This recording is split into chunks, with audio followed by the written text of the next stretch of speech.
When the floodgates opened, the people went crazy. Anything to catch a last glimpse of their hero. Fela Aníkúlápó Kuti died last week. He was a legend in Nigeria, one of the few people not afraid to speak out against the authorities, and he was loved.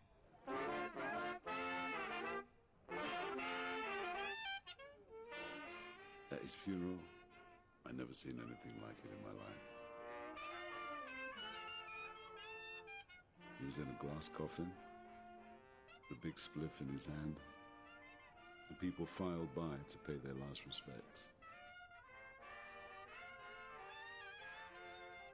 I knew it was a star, but I didn't understand the fame part of it. I was young, you have to understand. My dad died when I was 14. So when he died and the whole world, CNN, BBC, and everybody, 1 million people came out to bury him, you realize that, oh, it was important. I think it must have been about 2 o'clock.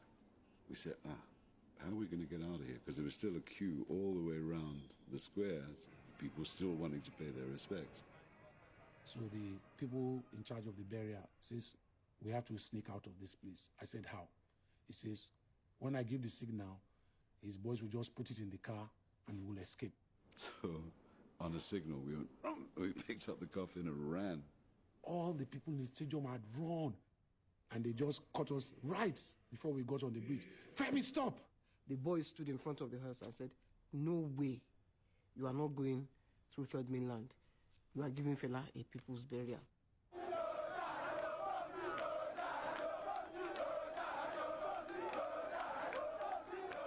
It took us 7 hours for a 30-minute journey.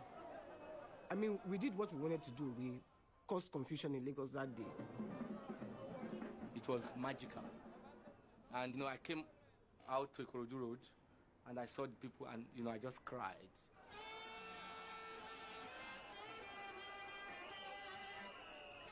Everything was a blur to me.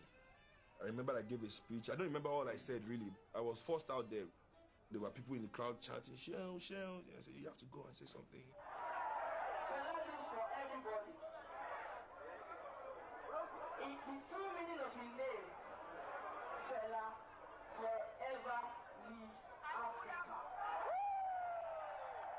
He gave the meaning to the word Fela, F-E-L-A. He said, forever lives Africa.